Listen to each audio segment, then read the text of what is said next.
listening to the Casual Sports Show. Palmer stepping away at first. Palmer extending the play. Crosses the field. Larry Fitzgerald. Fitzgerald is going to take it into Green Bay territory. The show exclusively known as the voice of the Arizona Cardinals fan club, the Bird Gang. Fitzgerald inside the 30, the 20, it's insane. Now with your host, Earl Burnett, a.k.a. Casual E. Bird Gang on 3, 1, 2, 3, Bird Gang. And welcome again, Bird Gang, Suns Nation, and all of the fans out there in Arizona for all of your Arizona sports teams. It is another edition of the Casual Sports Show. We bring this to you every Monday night, regardless of the Cardinals playing or not, off season, in season, Suns in season, out of season, no matter what, every Monday night, God willing, you will get the Casual Sports Show. Earl Burnett, my man Sean McConnell's in the other box over there. And we got a guest in a third box, the one and only J-Luv. We added more boxes.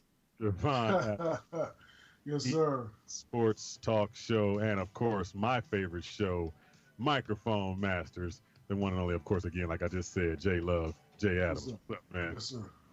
All right. Dark. You want to stay in touch with this show, you know what to do, Bird Gang.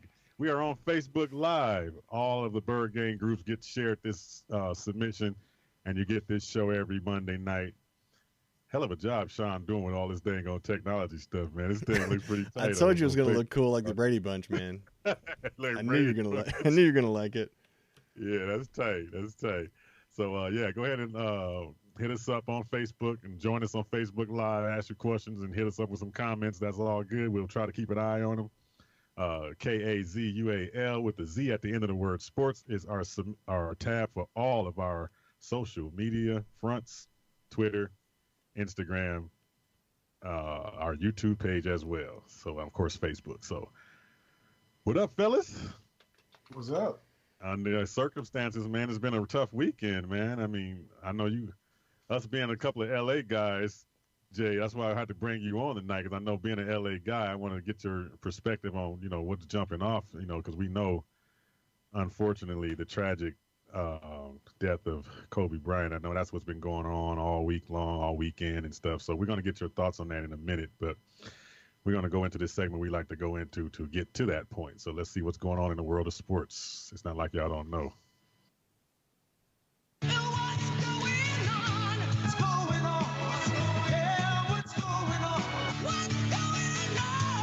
In the Kazual House. Well, there's a lot going on in the Kazual House, but we're going to talk about Kobe and that incident a little moment here from now. But other than that, we got the Pro Bowl, a sleeper again, even though it was 38-33. I just couldn't feel it. I wasn't feeling the Pro Bowl. Was anybody feeling the Pro Bowl? There was a Pro Bowl this weekend? Exactly. I swear I thought it wasn't until later on in the afternoon, and even then I probably wouldn't have watched it. I happened to look and see, it's on. Exactly. I had no desire to watch it. Yeah, and the most interesting thing, of course, was the Kobe Bryant thing, with the players on the football end were getting their perspective and how much he meant to them as well. So also we got the Super Bowl teams have made it to Miami, and Media Night, which used to be Media Day on Tuesday, is now Media Night on Monday. Right. And so now the teams are in, and they're all that crazy. I did a couple of these, and they just want you to ask a bunch of dumb questions. And so the teams are in tonight, and thoughts on that. We'll get into a little bit of the Super Bowl picks, because we got all week for that.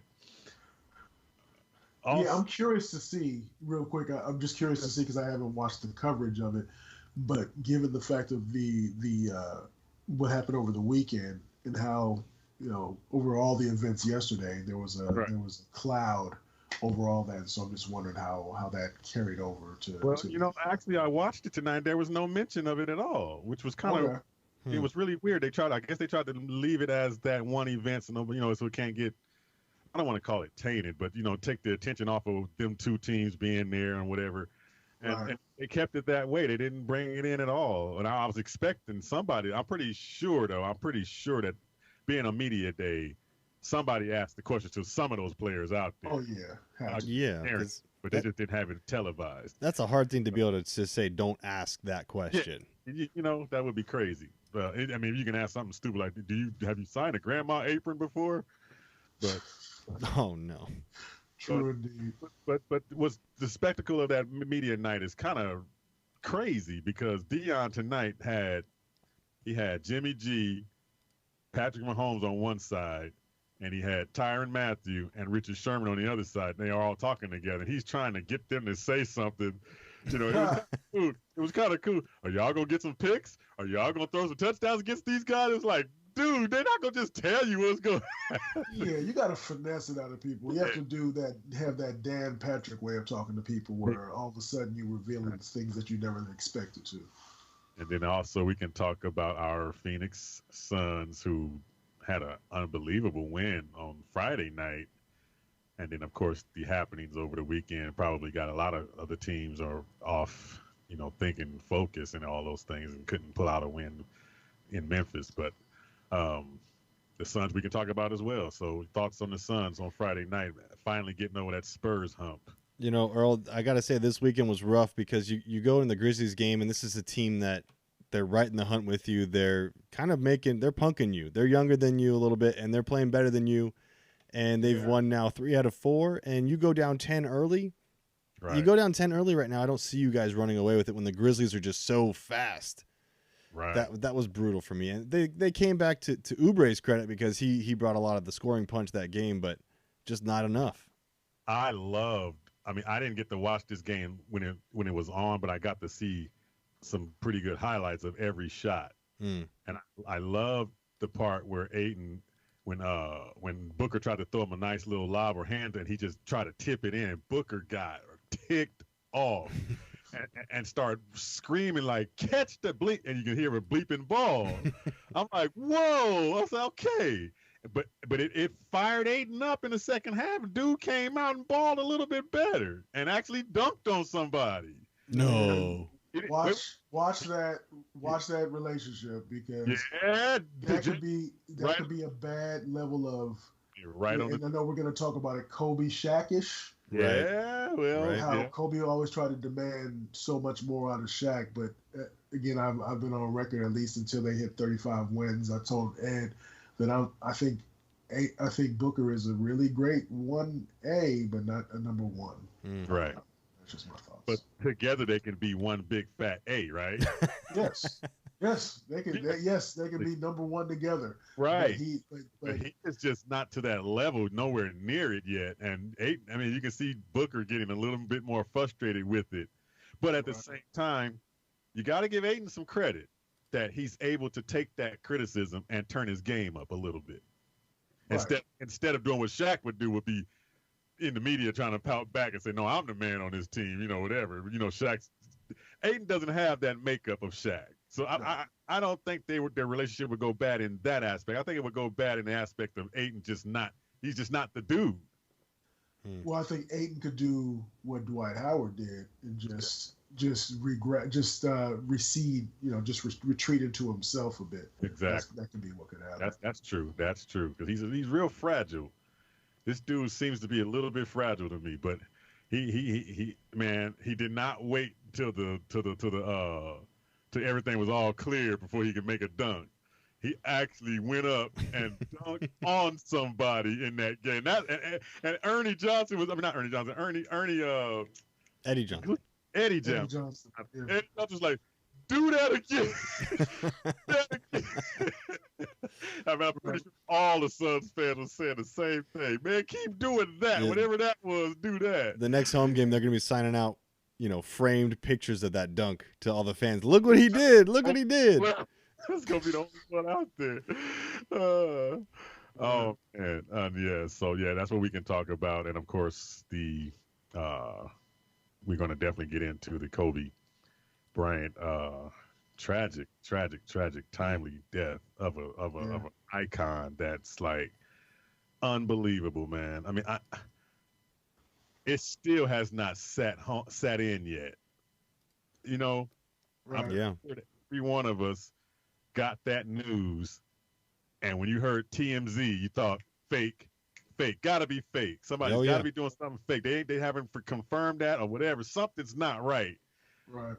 And I thought the opposite, because I thought TMZ, they're, for the most part, they're pretty spot on with how they, especially as they've tried to get into covering sports, they tried to be a lot more spot on and accurate with their reporting. That's so true. they trended. I was with my youngest son.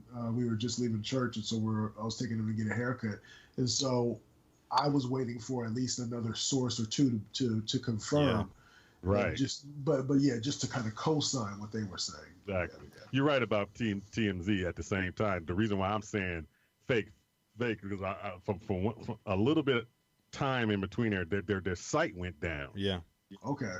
Their site literally crashed. It felt like a hack. Like everybody was trying to get on the TMZ site, and it was like, error, we'll be back, or some maintenance or something was up. And I'm like, okay, that's got to be something wrong. Either everybody's flooding the questioning them. Had to be. You had to be fresh to sight. Yeah, or they were just not sure, confirming he was on that flight.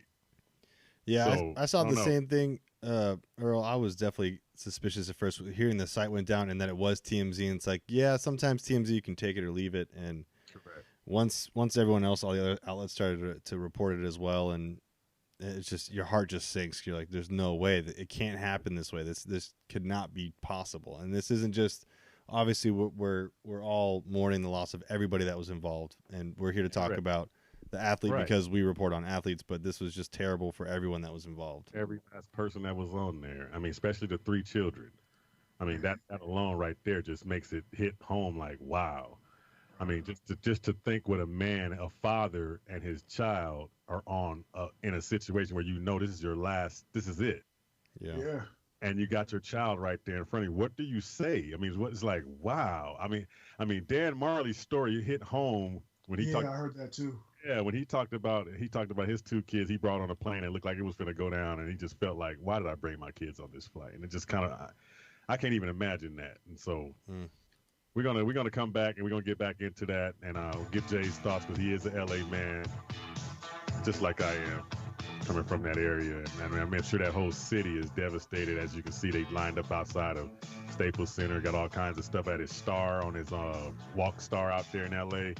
I mean, everything is affected more out there than it is anywhere else, and maybe in the China, in the international area as well too. Italy's crazy too. Yeah, Italy's going wow. It's like, wow. So we'll get back. You're listening to the Casual Sports Show. I'm Earl Burnett. Sean McConnell, J-Luv is joining us tonight on the show, and you will get all of what we have, our perspective on this tragedy that went down on Sunday. Stick around, Bird Gang. We'll be right back.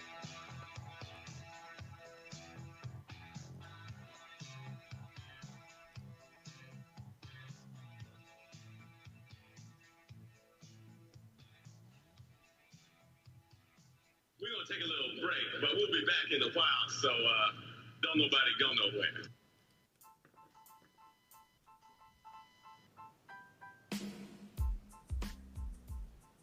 Casual Sports Radio Network is proud to introduce a new show, Full Court Press, featuring none other than former Sun, Stephen Hunter.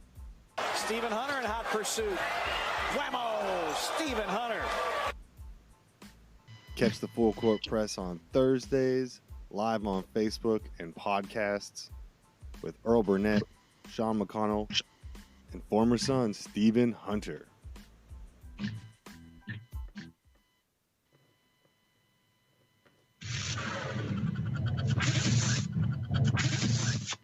Merry New Year! In this country, we say happy. Happy New Year! From all of us here at Casual Sports Radio Network.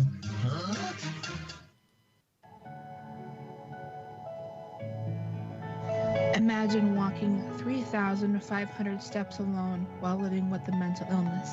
That's approximately how many steps we'll be walking on Saturday, February 8th, 2020 at our Project Phoenix 5K Walk Run.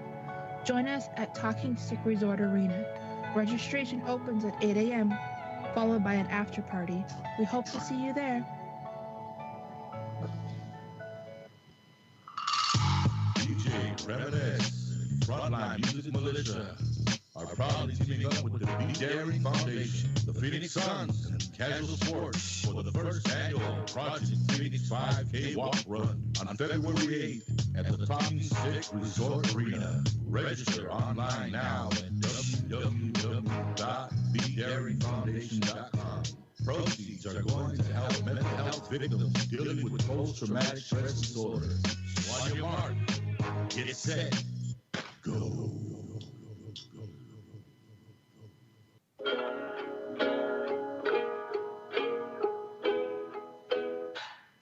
This is Cliff Kingsbury, and you're listening to the second best sounding voice in the Valley, Casual E, on the Casual Sports Show here on KSRN in Arizona.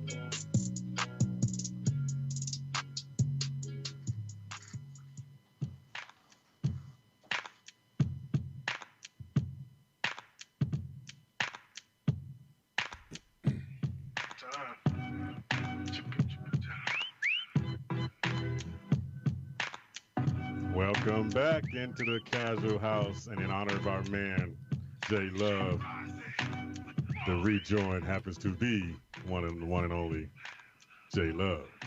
Yes, sir. Yes, sir. All right, Bird Gang. So, as Suns fans, this is kind of like a mixed bag, this whole incident that went down. It has nothing to do with sports, I know, because life is totally separate from sports. I mean, I don't like to put it just because he was an icon in sports that he's better than somebody else, because we don't want to put him in that category. But this whole thing, when you look at it from a sports perspective, Suns fans looking at Kobe Bryant now, after the fact, is tough, because now you look like hypocrites saying, "Oh, he was good. He was knowing that every last one of you guys couldn't stand this dude when he entered the building." And that's just the respect of sports. And I get that. I mean, that's how it is. Yeah. So, what's your thoughts on the Suns Nation and some of these Suns fans reflecting on Kobe Bryant, Sean? I'll have to go personal on this one, because obviously I am the Suns fan, and obviously I'm the kid at the time who had to watch and just curse at his TV and scream at his TV when Kobe would pull the chest out and he just put the dagger in your heart as a young kid, because you had a Suns team that was, promising and going to do something, and he would just kill you with these things. It was always one of those things that, like, yeah, as a player, it was so hard for me to like even root for this guy, obviously, because I'm a diehard. Guys that are in my division that aren't on my team, they're my enemy. That's just kind of how it goes with fandom, right? But at the same time, I always stated, man, it's hard to even tolerate Kobe, but I respect him so much because he's incredible at what he does. You can't really be too mad at this guy. It's not like he's, jumping into the stands and doing a Ron Artest. This guy is just a guy who just competes and beats you on every aspect of the game, because he just works harder than everybody. And it showed. It wasn't just like he was given things and he got calls. He would go as hard as he could 110% of the time. And I always respected that from him. That was always one of those grind things. It's like, yeah, but he earned that. Yeah, he sure did. And you got to respect that too. That you knew that when he walked into the arena, you knew in the back of your mind, you're going, we can't stop. Yeah, there's no way we can stop this dude. But let's just hope for a bad shooting night or something. No, you hope that he hates the criticism, and so he decides to give away a Game 7. That's what a Game 6. Yeah. He hates it. So I'm going to just take 3 shots and just walk away from this thing. I don't think I can't pass here. I got Kwame Brown and Smush Parker that I'm dealing with. Y'all see how I did so far with these bums. Yeah, the game was garbage. So, but from your perspective, Jay, being from LA, I mean, that game that's supposed to be played on Tuesday night with the Lakers and Clippers gets postponed. Right. Do you think that that's the right thing to do? They should have done that in the game on Sundays. On Sunday when it actually took place, do you think the NBA did the right thing and let those games go on, or should it all have been postponed? In retrospect, I suppose that there's definitely an argument for canceling those games, because I guess you see how so many players, dozens and dozens of players, were just impacted by just the suddenness of it. But I think it's probably more appropriate for the Lakers and the Clippers game to be postponed. As opposed to other games in the league. I can understand. Again, I can understand it, because if you think about if you're if you're at your, in the corporate world and a loved one passes away, you can take that bereavement day. Well, this might have been one of those things because of the way that he was impacted. Everybody felt like as if they knew him. It's not as if nobody's life is less than another. But if it had been some other player that was maybe an also ran, oh yeah, sorry about that. Yeah, we go, my condolences, and so you keep on playing. But I think what it comes down to is that the Laker Clipper game, I think that's more appropriate. It's just it really is so raw in the LA area. And you can see all the footage. You see where people going in Philadelphia, of course, going to his high school, but more importantly, just the Staples Center, how it was. I mean, everybody was out there, kind of trying to pay respects. People were going to the site of the incident, and they were trying to almost as if it was what is the word I'm looking for, like a holy, as if they were some type of trip that they were going on. So but I think the game for Tuesday, I think that's right for that to be postponed. And Jay, too, the crazy thing about it that I don't think a lot of the fans realize is when they let those games go on yesterday, you realize that from players from like DeMar DeRozan all the way to Devin Booker, the younger generation of players were truly affected, not just because they watched him growing up, but because he was actually involved in their lives, interacting with them throughout the season and training with them in the offseason or encouraging them. I mean, the whole NBA sports world was kind of put on shock when he gave Booker the ringing endorsement that he did. It was like, whoa, we should probably pay attention to this guy a little bit more because because Bryant thinks that this guy's got something. And when Kobe speaks to you, it's a big deal because he is the guy that he is. And once he was able to like get into these people's lives, it showed. Yeah, those young guys were all, that's their icon. That's their Michael Jordan that we had in our era. That's true. That's their Michael Jordan. It's like, and our Michael Jordan is still here, owning a team and doing things after basketball. And you know that Kobe was going to have some type of string to the NBA, as he got older and older and older at some point. And that's their icon. And now he's gone. And it's like, wow, that's why they were all devastated. But let me ask you this too, Jay. Yeah. Those games that got postponed, here's the thing. We have not heard from LeBron James publicly. Do you think? I think I just saw that he just, a statement just a second on my phone that he came out and said something. Okay, good. I'm glad you said something because I get the feeling that he's got a lot more power than everybody keeps saying. You know how LeBron is controlling thing. And if I don't feel like playing, hey. Right. Thinking like you said earlier, I'm thinking of bereavement day. Right. Here's the thing. Kobe's complicated, as I guess we all are, right? And I remember, full, just laying it out on the table. Full disclosure is that I remember when my grandfather passed away.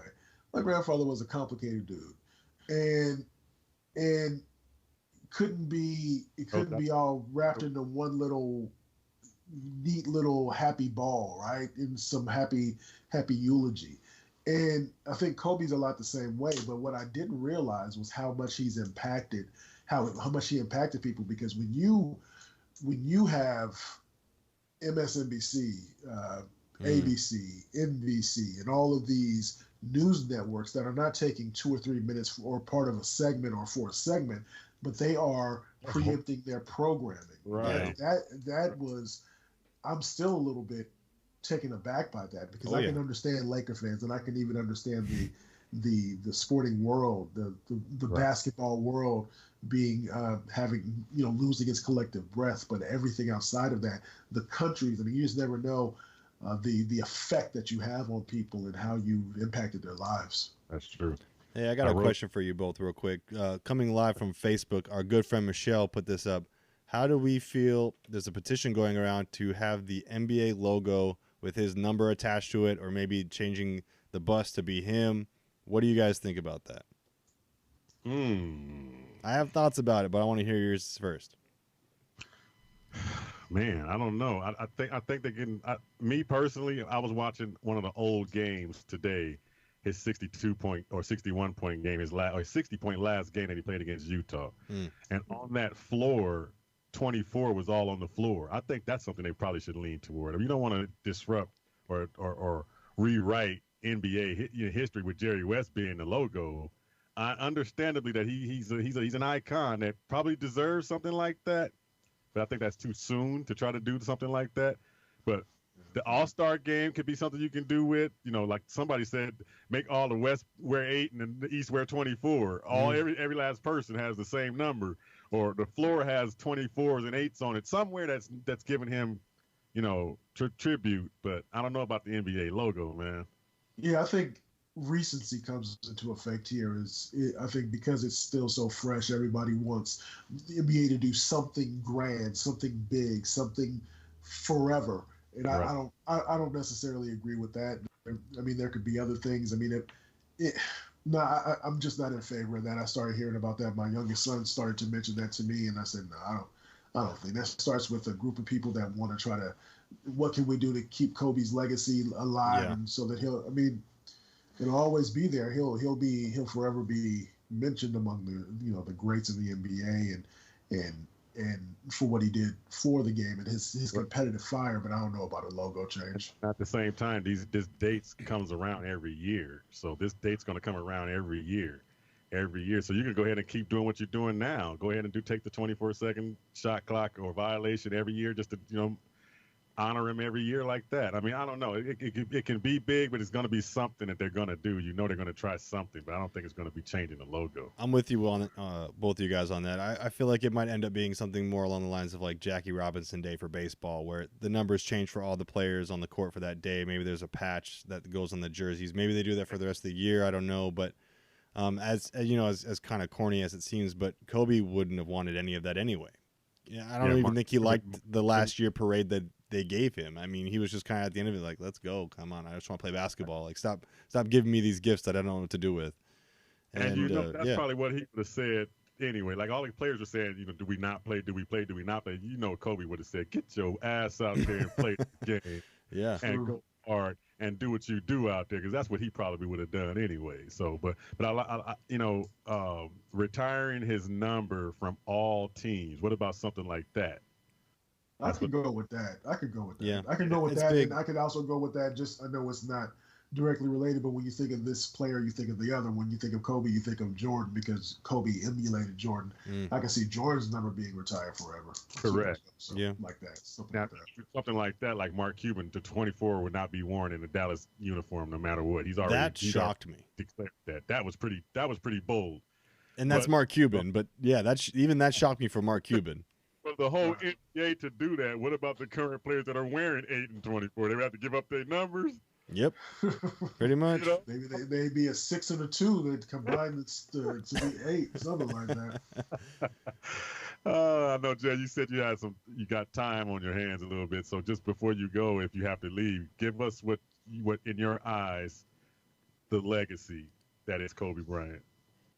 I think it echoes what a lot of people have said today when they talk about Kobe as his competitive, his competitive fire, that he wanted to be the best. But I think this is what it comes down to, is that he maximized every day in terms of working, trying to be the best player that he could be, because he had a goal in mind. And so he started to embrace the process when he was being coached by Phil, but more so because you said it, you hit the nail on the head, Earl, is that Kobe is this generation's. I was talking to Mitch earlier today, and he said, all I know is Kobe. Right. I never saw Jordan play. All I know is Kobe.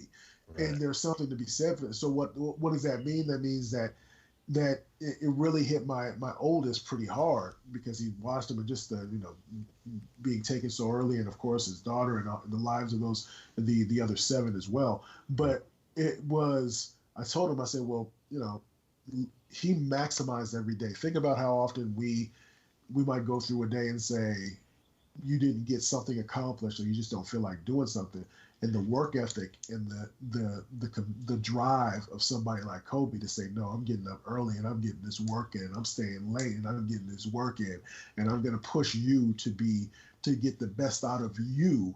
I can't say that Kobe was the best teammate, so we know we can't ask Dwight Howard about that, ask some other folks about that, but he demanded you to maximize your potential, because he demanded that of himself. And that's what resonates with me. And I think that translated to people, to millions, obviously not multiple countries, millions and millions of people that are so impacted by this, that don't even watch sports as like we do. They're not as connected to it as we are, but something about that guy resonated with them. And I think it's because he maximized every moment for sure.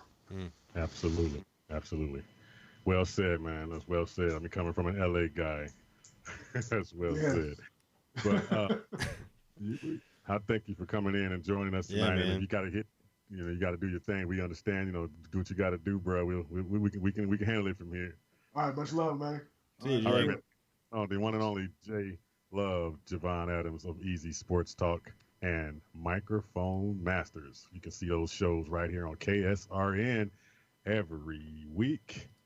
It's a hot show too. Easy Sports Talk is getting man, it's blowing up like crazy. That Saturday morning is like everybody looks forward to that Saturday morning now. So they got groupies showing up and everything, trying to steal all Ed's coffee. Hey, by the way, Ed, you still owe us coffee from the Neutral Zone. I'm just saying. He said you got groupies showing up and everything. Oh man, but I like what Jay just said as far as what Kobe. His drive is always, I'm hearing that from like every last person. And you can tell when something is genuine, that it's coming from every last person saying the same thing. Oh yeah. It's the truth. It's not manufactured. It's not fake. It's, hey, this is what this dude was all about. And I was born in California, in LA, in the LA area. And I was never really a Laker fan, but just being in the city, when they won, I was like, oh, okay, cool. The Lakers won. Cool. I never really had a hate for Kobe. Then when I came here, I still respected his game regardless, because I knew what he was going to do when he got on the court and played us. Exactly. So, I mean, man, it was gut-wrenching half the time that you're watching him do it, but you're like, hey, you got to respect the dude that'll come in there every night and while he doing it, teaching your kids how to do it or teaching your players how to do it. And it's unbelievable. There's only one player in the history of the world that revolutionized throwing trash away in a trash can. And that's Kobe Bryant. All throughout my childhood in high school, you throw trash in a trash can, even if you're not a Laker fan, you still yell Kobe when you shoot it. That's just what you did. And like that doesn't happen. Like you don't do that in football. You don't yell Peyton. Like you don't do that. Right. So it's just the legacy that Kobe had is just so deep and intrinsically like weaved all throughout, not just California, but through the world. And it's insane. And yeah, as Suns fans, it's a little weird for us because he was like enemy number one, but at the same time, like no one wanted this to happen. Nobody. Yeah. I'm gonna echo some of the Facebook submissions here. My man Sam, it just doesn't feel real, and that's exactly the feeling still from a lot of us. It just does not. It feels like you're gonna. Matter of fact, when I went to sleep last night, when I woke up this morning, I thought that was a dream from Sunday. Right. Because it felt like that. It just felt this could not be real. I mean, and then what really gets to me is when it really starting to sink in, that when you turn the TV on, and you see his picture all over the place, and then you see that old date 78. And then you see that dash. When you see that dash, and then the 2020 is like, oh man, it's actually took. This is the finality of it. Yeah, it just gives you chills, man. It's just it doesn't feel right. Like, makes you sick. Think that, I mean, he was just here the night before tweeting LeBron, about how he broke his record, and then he's next day gone, and that's what I don't want to start preaching to people, but that's what our good Lord in the Bible teaches us, that our lives are like a vapor. It's just like it's here one day and gone the next. And that's true. Yeah. So true, man. And it just feels like that. It feels like you can actually see that it was a vapor here at one point, and now it's just him and his daughter, 13-year-old child, more life ahead of her. Yeah. And you knew what her aspirations were. She had the killer instinct her dad had. You could tell, because I saw her sitting courtside, and you could see that look in her eyes. Like she got the same look her dad got in his eye. You could tell. And I'll tell you what, too, Kobe, man, I mean, he seized every opportunity in his life. He sure did. He killed every opportunity that came his way. He just destroyed it, massacred it. And if there's one thing you can take away from Kobe's legacy, it's just to hit every part of your life with that same intensity, that same fire, that same that lip biting intensity that he had, that he would just go after you until it was over. He wouldn't let you. Kobe was the type of guy that, like, if it was like a gladiator fight, he wouldn't even let you bleed out. He would finish you. Exactly. He would finish every piece of you. And that's just the type of intensity you need to bring. Teaches that always aim big, because I mean, I looked up his companies right now. I mean, he has a gym where you can sign up and be part of a gym, and he has a book company where he's making these books and storybooks. And I mean, this dude thought big all the time, and that's the way he was just cut that way. He couldn't think of anything less of being, settling. Yeah. I mean, I forgot the story who it was, but somebody told him about it. They were going to be a next talk show or the next media person. He was like, no, you want to be Oprah, you better have, Harpo, have a station, don't just go, just you think you made it as a media guy. This dude always thought above and beyond. Yeah. And one thing that's really cool about it is that he would say he's going to do it. And he did it. No, it's done. At some point in time, it might take some time here and there, but next thing you know, you look up and he's done. And I remember a story he told on his last interview with I forgot who it was for who was that interview with? Oh man, I had it in my head. Oh, USA Today. His last interview was with Mark Medina. Matter of fact, I got some pieces of that, but I'm gonna play that a little bit. But he talked about Rob. I think he's talking about Rob, the owner of the Lakers right now. Yeah, Pelinka. Back 17 years ago, they were just sitting there. What if I, just dreams? I'm gonna win an Oscar. Dreams. He said 17 years later, it's like, what the hell? Actually, here I am. I got an Oscar in my hand. It's like, man, that dude dreamed big. Period. Yeah. So I mean, he was a good dude. I mean, basketball is a different story. Personal, real life is a totally different ball game. And so I don't judge him on his, personally just by what he looked like on a basketball court. But we also have to remember that there were, like you said, other victims on that flight, and we don't want to make like their lives didn't matter just because Kobe Bryant's on the flight. Right. I mean, a coach, a family, man. I mean, that's hard. That's hard. A lot of people were affected by this. A lot of lives and a lot of families just overnight, changed. Yeah. It's unthinkable. I mean, you put yourself in that situation, it's just unthinkable. I mean, I can't even imagine. And I know the good Lord is in control of all these things, and all you can just do is just pray that, his will be done, and you can just rest assured what he's doing. But at the same time, you just like, man, I just hope if that's not in my lot of light to have to see one of my kids in that situation. That's purely hard. devastating. That's hard. Truly devastating, really. I wanted to play some of that, his last interview. This is his last camera interview on January 17th, 2020, when he sat down with USA Today's Mark Medina. You're going to go through a state of depression, and you're going to have an identity crisis because, these are all things that were said to me because people were like genuinely concerned. And so to be able to transition and be able to do these sorts of things it's at the top of the list. I'm saying you got to do what you love to do. I love telling stories. I love, inspiring kids or providing them with tools that are going to help them. Right. And the two ways to do it is through information or inspiration. Mm-hmm. Nothing moves without one of those two things. And so I do information in a tactical sense from what I've learned from the game of basketball through detail. That is my way of giving back, not just to the game of basketball, but just to sport. Been helping Jeannie or Rob or any of the players with anything since these last few years? I would say zero, but that would be it's somewhere close to there. I mean, I talked to some of the players, Kuz, Bron, just as I talked to Kyrie and Kawhi and Russ and I'm just I've become kind of big brother to a lot of guys around the NBA and things like that, but nothing in particular. And that's not I don't know. Like Rob and I have been so close for so many years. It's like, when he went through a really hard time there with the organization and stuff. And my advice is, hey, man, listen, it's a tough job. You know, if it was easy, anybody can do it. You know what I'm saying? That sort of thing, that kind of encouragement, but that's about it. Right.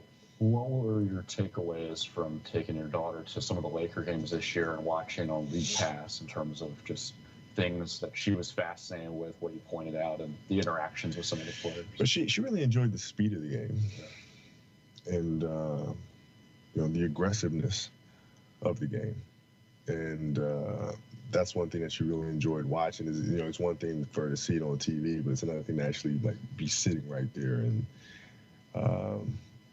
and see how fast players have to read the game. I mean, that was her biggest takeaway, is the speed of the game. Yeah. What were her highlights as far as any certain players that came up?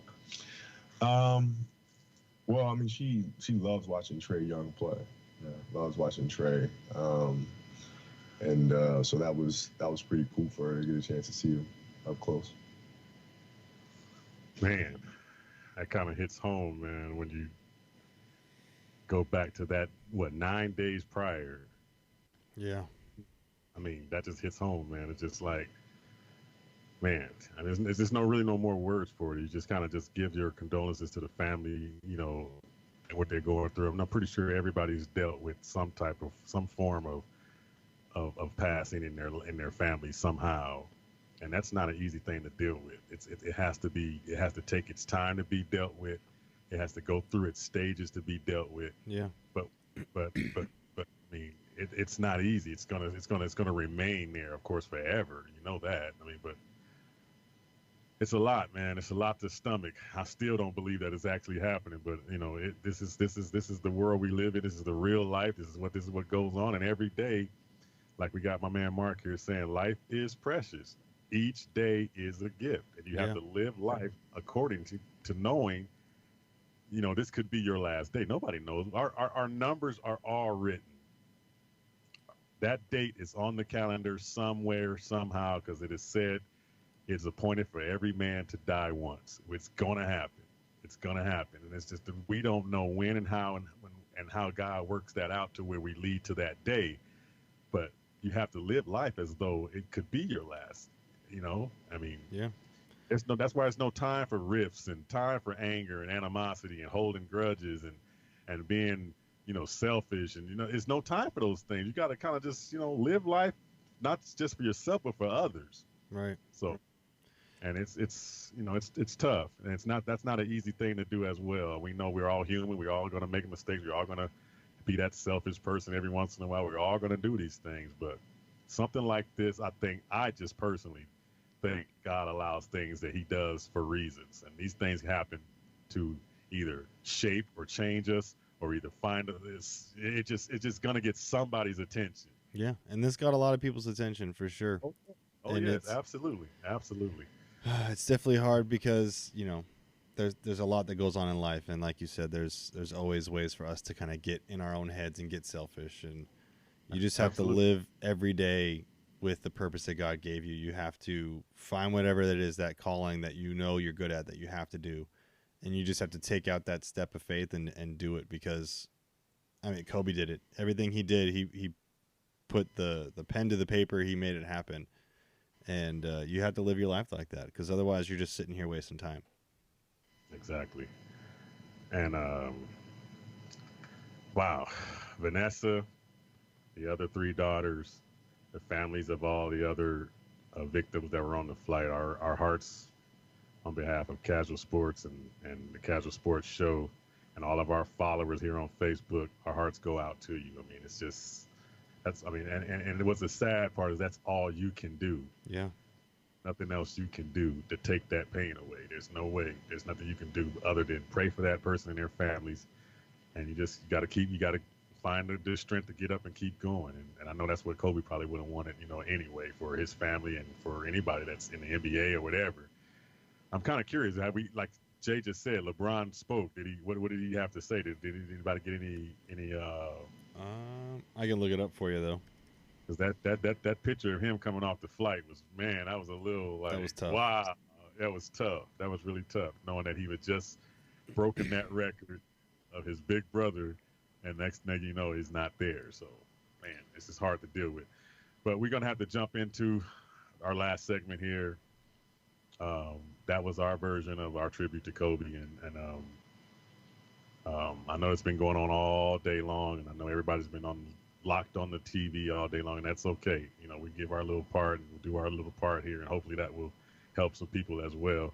But we got to move on to the Suns, and we are up and we are down. We are up, we are down, and it's like Monty said, it's going to be that way, up and down until we learn how to consistently put together these wins. So I like that Spurs win, though. I like how they won that game. I like the attitude they played with in winning that game. Yeah, I definitely take the Spurs win anytime, but that Memphis loss was really, really tough. That's the more competitive one that you really you need to have. Exactly. Yeah, up and down is the best way to put it. I mean, this is the Phoenix Suns roller coaster. They're already matched their wins for last year, which is a great sign. It's a sign of good things to come.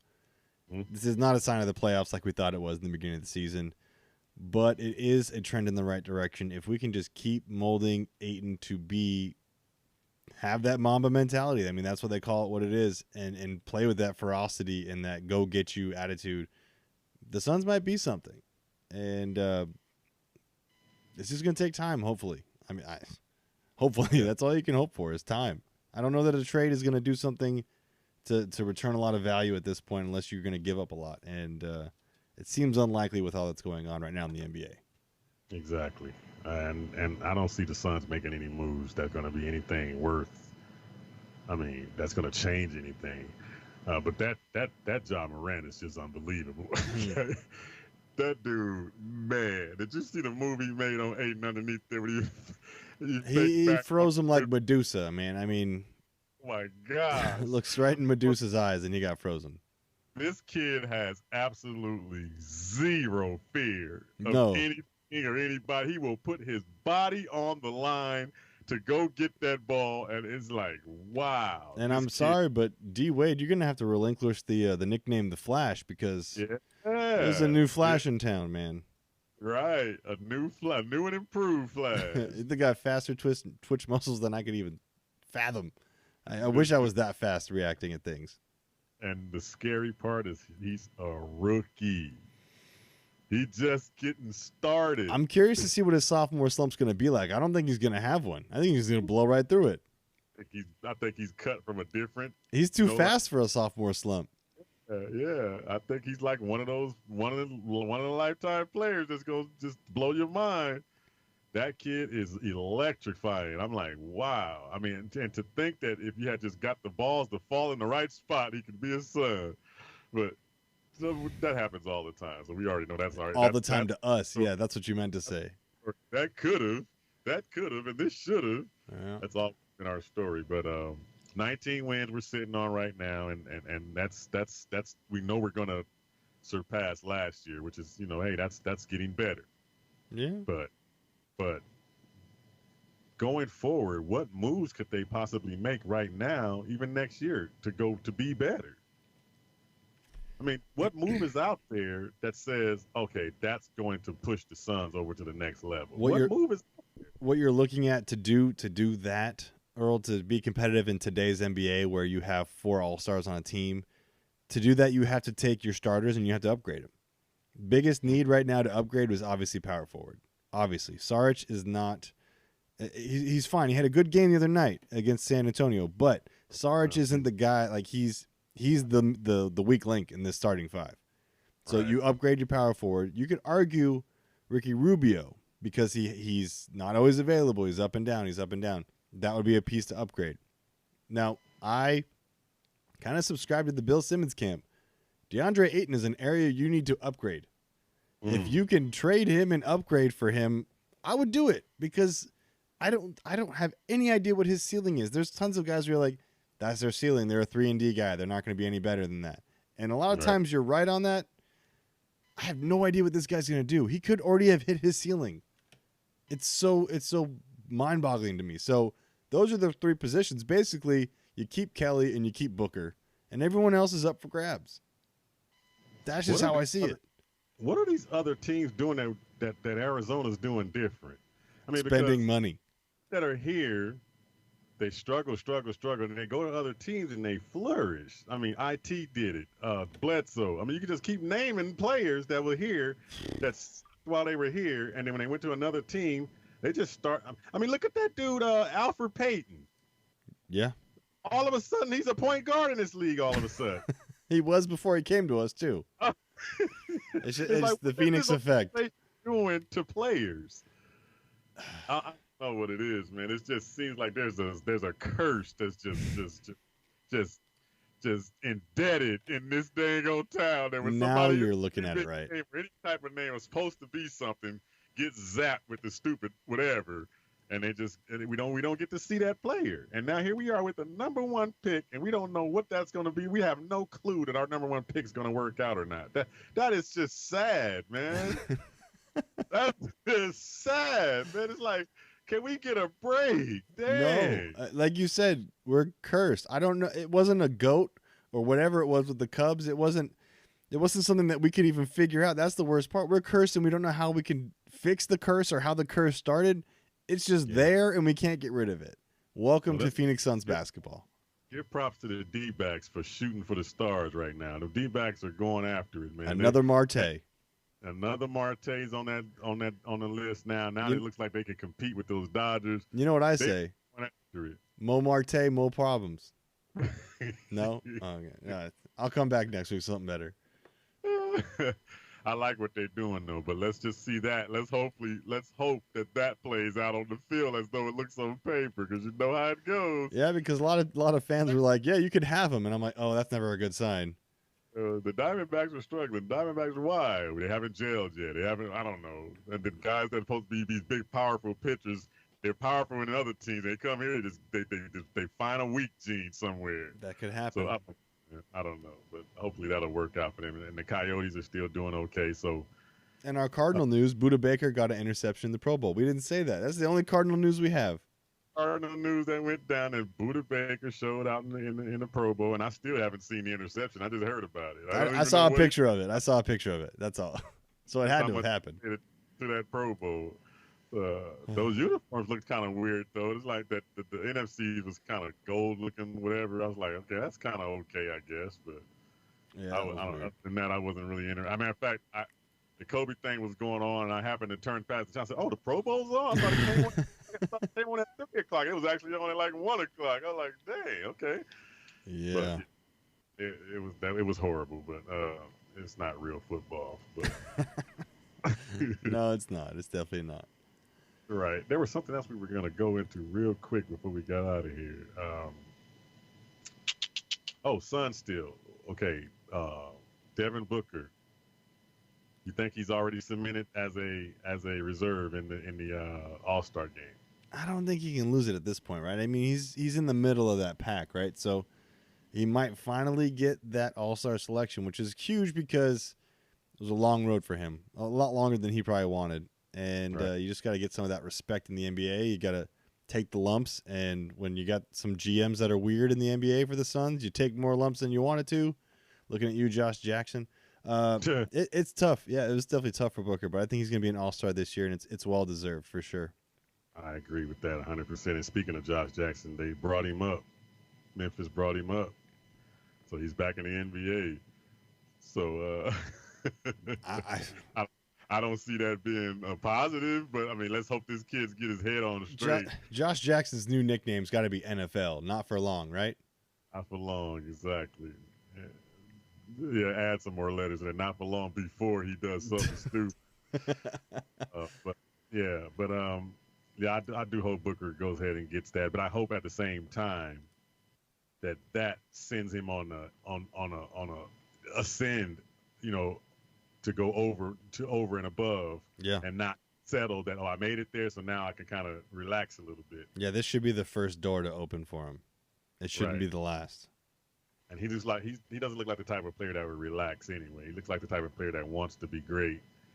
And I'm hoping for the best for him. And I'm hoping that he doesn't get the itchy finger to pull a trigger and try to say, okay, I gotta My career's on the line. I gotta. The Twitter finger is what you're talking about.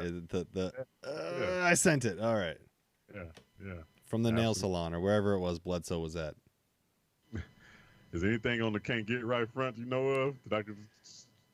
The Phoenix Suns. That's who's on the can't get right report. The Suns can't get right. That was it. We just didn't do the intro. It was just the Suns. Oh, I gotta get through. Here's to those who just